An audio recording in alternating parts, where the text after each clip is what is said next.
What's up guys, how's it going? It's Joe, your personal trainer here, back with another video, and today we're going to be covering a very important topic. It's a question that I've been getting asked about a lot recently, and I'm going to break it down super simple for you guys. This is going to be a two-part series. Part one is going to be obviously this video. The next video is going to be part two, where we get a little bit more hands-on. So basically what we're going to be doing, guys, is talking about nutrition, talking about calories, talking about macros. I'm going to break it down, that way you get the background information out of it all, and then once we get into part two, everything will all make sense. We'll bring it all together and make it super easy for you guys to understand, and that way you guys can use this information to help get you guys on track, get you to your goals, whether it's to lose weight, gain weight, or even if you want to stay at maintenance. Whatever it is your goal is, this is gonna help you get to that goal. So without further ado, let's go ahead. We're gonna bring out the whiteboard for the first time. Let's get into the video. Alright guys, so like I said, the big thing that we're going to be talking about today is calories. Calories in versus calories out. That ultimately is going to determine whether you lose weight, gain weight, or if your weight stays the same. Now, if you're not too familiar with calories, think of that as just a measurement of energy, right? So energy that you use through your activity. So if you go on a run, if you go on a walk, if you're doing chores, running errands, walking around the mall, if you're fidgeting with your fingers, whatever it is you're doing, your body is consuming energy, so it's burning calories. And then when you eat, that's calories coming in. So your food contains calories. That's energy coming in. So you can think about it in that sense as calories are energy, whether you're consuming it or whether you're using it. So that balance is what's going to dictate if you gain or lose weight. So let's kind of put it into a little bit of a visual, right? So if we put it on a scale, my amazing picture of a scale, right? Let's just say this is calories in and this is calories out. Now, depending on how that scale is balanced is going to tell you what's going to happen to your weight. So for instance, if we have a greater number of calories in and calories out, that means we are going to gain weight no matter what. No matter what, we're going to gain weight because we're consuming more calories than what we're burning. If it's the opposite, if we're burning more calories than what we're eating, then we're gonna lose weight no matter what.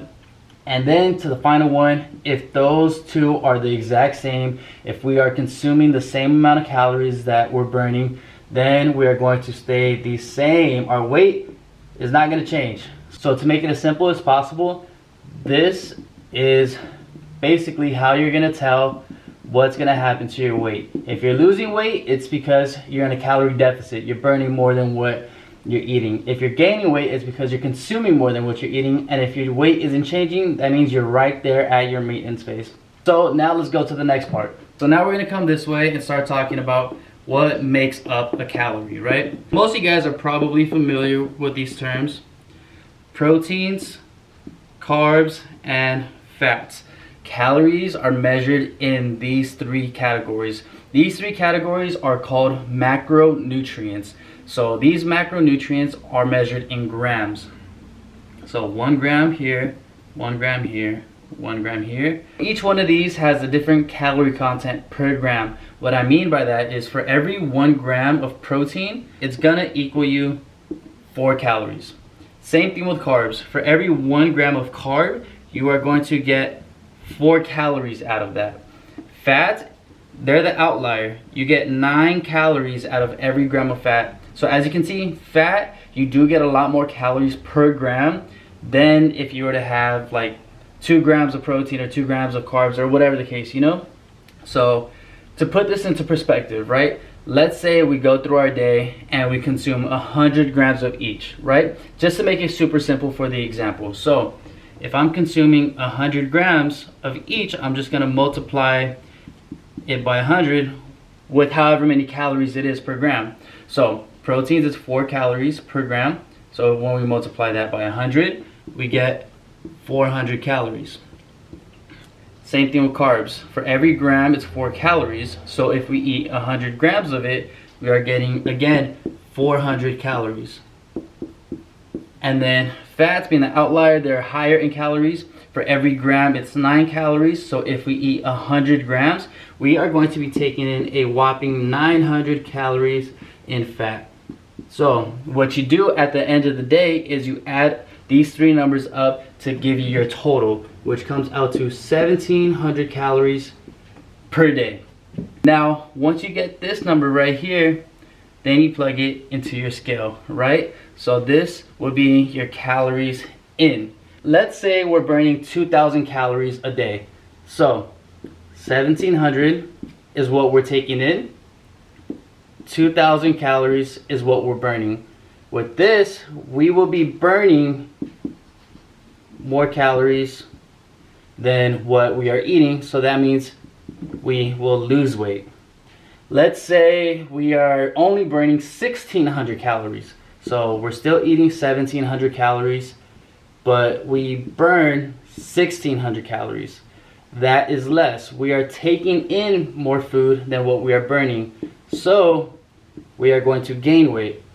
And let's say we are burning 1,700. So we ate 1,700 calories and we burned 1,700. Obviously those are equal. So you are going to be in a maintenance phase at that point. Your weight will not change. It is going to stay the same. So again, guys, bringing it back to that scale, you got to see how many calories you're eating, how many calories are burning, and then depending on those two numbers, that's basically going to dictate your weight. Now, a question that I get a lot is, how do I figure out my maintenance calories? That is going to be something that is a little bit of a trial and error. There's not going to be any sure-proof way to say this is exactly how many calories you need to eat per day to maintain, to gain, to lose.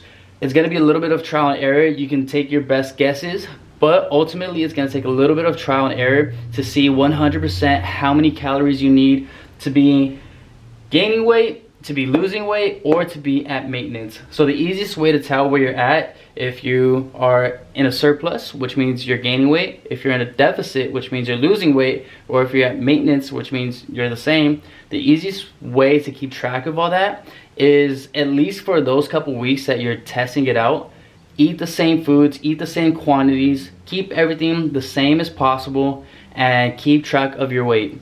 Once you do that, you can tally up how many calories you're eating per day, and that'll basically give you your maintenance calories. And once you have your maintenance calories, you can decide what you want to do. You can implement different foods to make it more customizable for you, more enjoyable for you, and really personalize it to help you reach your personal goals. Now on the last part, protein, carbs, and fats, they each have their primary function, right? They're not all made equal. Not every calorie is made equal. Yes, they are all still calories at the end of the day, but not every calorie is the same.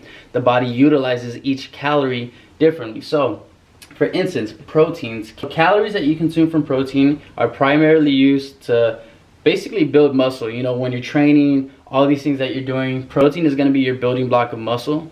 Carbs. Carbohydrates are your body's primary source of energy. When you're doing chores, when you're running errands, whatever it is you're doing, calories from carbs are your body's primary source of energy. Now fat is your body's secondary source of energy. So if you were to go on like a 3-mile run, 5-mile run, or a long walk, or whatever the case it is, fats are going to be your primary source of energy. Now aside from that, fats are also going to be utilized more to help with hormones, to help with body regulation, to help with body functions, things of that sort. So keeping your hormones balanced and level, that's basically what the calories from fat are being utilized for.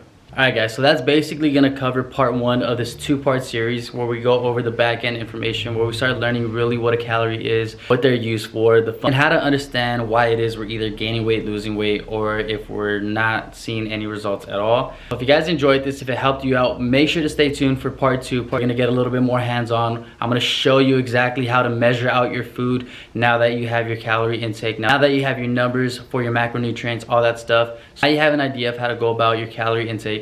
So like I said, we're going to get more hands-on. I'm going to show you how to actually track the food now and measure the food and make it super simple for you guys, super easy to follow, and that way you'll be right on your way to seeing those results that you've been wanting to see so bad. But that's it guys. If you guys enjoyed, make sure to like, comment, subscribe. Catch you guys in the next one.